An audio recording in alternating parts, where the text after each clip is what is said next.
goes to work every day has to pay $800-900 a month for a place because that's the only thing she can get, but it's way over what she can afford. So I'm able to build a unit, a 2-bedroom unit that I would have to rent for $1,400 a month. I'm able to do, and we'll address that in a little bit, but I'm able to do it affordably. Sir, if you will, just kind of address some of the issues. All right. This is not a, Okay, so give a sales pitch, but I don't want to cut you off, but what's the neighborhood opposed to? We've been through traffic. This is what was posted. Traffic, property values. We're going to address all that.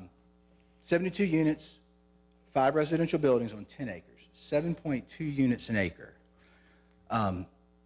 Regular subdivisions, or there are subdivisions in this community that are almost that dense. Not quite because of the streets, but 7.2 units an acre out of 16 allowed.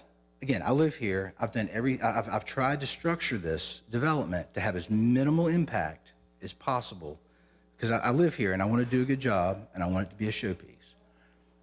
7.2 units an acre is really, especially for multifamily, nominal. 8 1-bedrooms, 42 2-bedrooms, 24 3-bedroom units.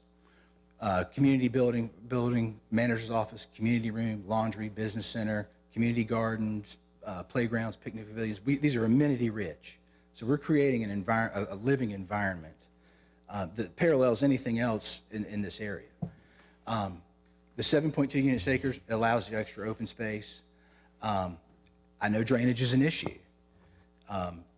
Many of y'all are in the real estate business. You understand that their EPD guidelines, I cannot let any more water leave my site than currently does.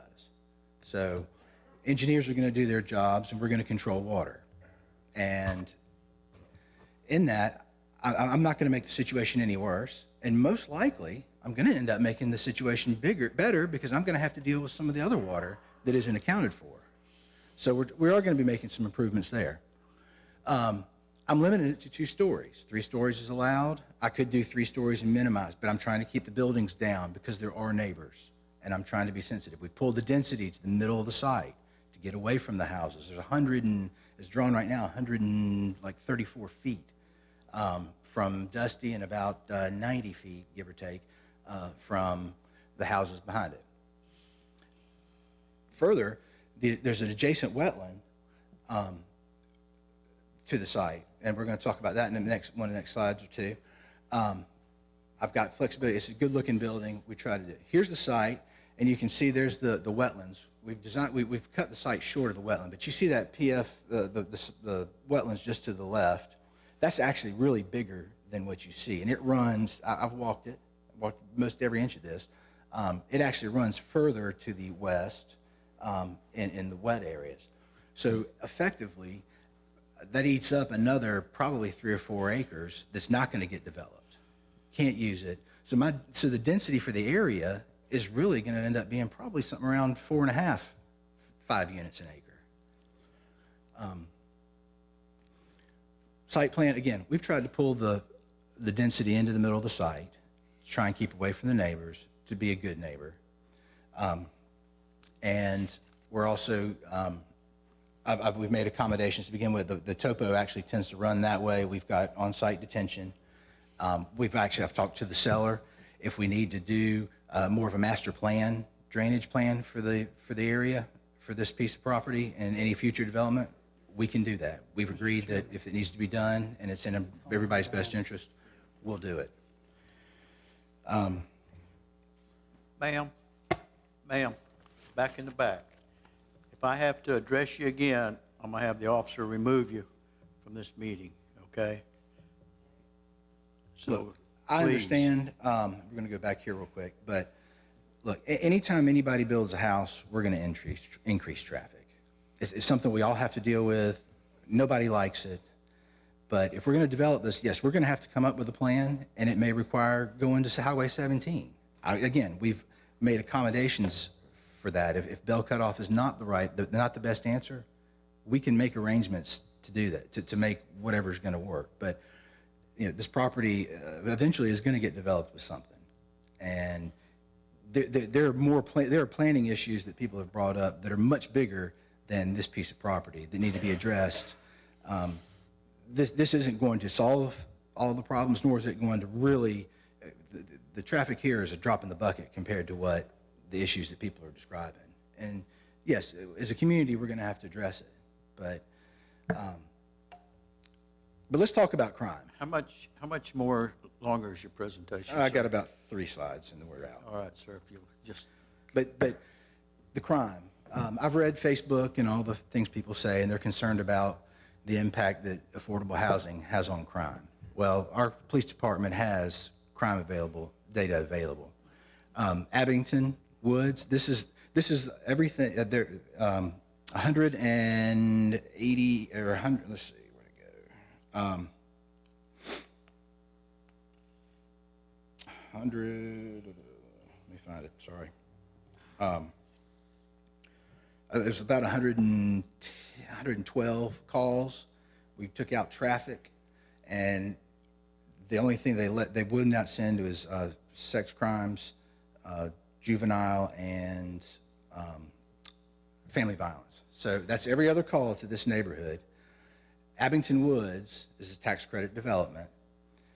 All the crime in this area is concentrated around transient areas. If you look, I mean, it's pretty straightforward. You can't equate that with multifamily in the area.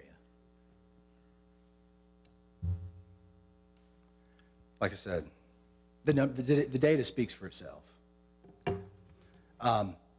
110 calls, 12 were traffic. The rest of it's concentrated around the transient areas.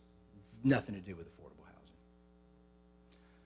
Buildings, typical amenities. Again, these are amenity rich. We're trying to create an area where people can come. Rents, at the 50% income level, a unit that I would have to rent in the market for $1,000 a month, I can do for $490. The 50%, $600 for the 60% level, and $850 or so is what we're thinking about charging for market rent. If we can get more, we will. But you can see it's not cheap, but it's designed to be affordable for wage earners in our community. Here's the other thing. Workforce housing is economic development.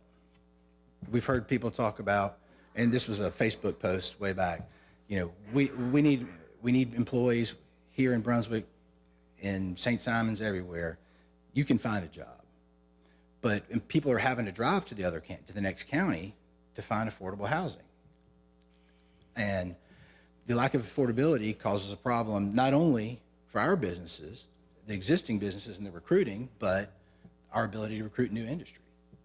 This is part of an economic development package, and one that we need to be concerned about.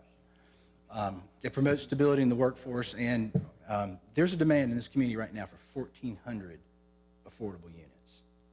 And I understand it's not popular, and nobody likes to talk about it, but it's an integral part of the needs of our community.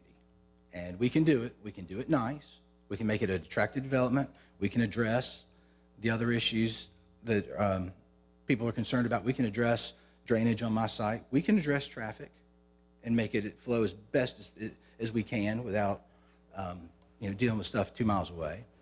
all right, sir, if you'll kind of wrap it up, because All right. I'm giving you quite a But let's bit of talk, leeway. last thing is the property values. We've heard that 4 or 5 times. I pulled from the tax records sales for a half-a-mile radius around Abington Woods. That was developed in 2014. I pulled from 2011 forward. There were 89 sales, and I've got the data here if anybody wants to see it later, but 89 sales that qualified as being a resale. All but 6 were increases.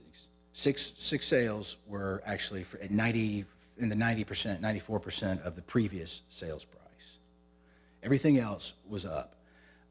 One of those was a relocation company. Another one was not an arm's length transaction. It was a family selling to somebody. And then the other other ones are the average increase. If you take all of those, were sold at 115%. The average was 115% over sales, directly around a development that is in the exact same program. So the data doesn't lie. I'm happy to share it with you, but property values are not an issue. We're not going to impact. We're going to be so buffered. I have to put in a type A buffer. I'm concerned about the security. I use security cameras on all my developments.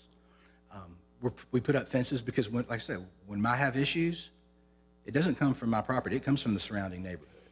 So that's one of the reasons I try and do, when I can, one way in, one way out. It allows me to regulate and control those types of issues. But that pretty well takes care of it. I understand this is emotional, something new coming into your backyard. But the facts are all these concerns can easily, and again, some of y'all are in the real estate business and builders, we can address this as we develop a site plan. We can address traffic. We can address water. Property values speak for itself. Crime, showed you a map, speaks for itself. Apartments aren't the issue. And people's fears and bias are the real issue. All right, sir, thank you. Thank you. All right, commissioners? No, ma'am. Public hearing's closed. Thank you. Commissioners?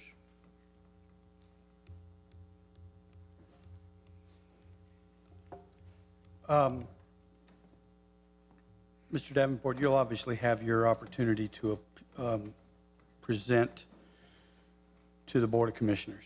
We only make recommendations, as you well know.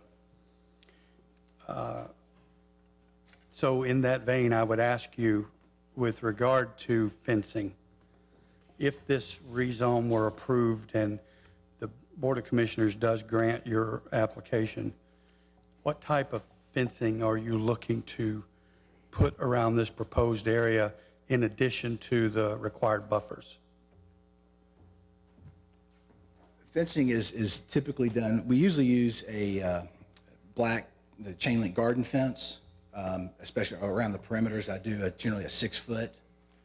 Again, I don't want pedestrian traffic going through my site any more than anybody else wants it going through their yard. So I generally will do a 6 foot. If there are places where it warrants, we can do site proof. Generally with the landscape buffer that we have to do, site proof just becomes something that needs to be cleaned and pressure washed and ends up looking nasty. But we found a nice landscape buffer or natural area if the area permits it, and a chain link fence, 6 feet black, so it doesn't show up, has been the best solution we found. Thank you, sir. I would also like to commend you on being respectable. There are others in the audience that didn't afford the same courtesy. So thank you. Commissioners?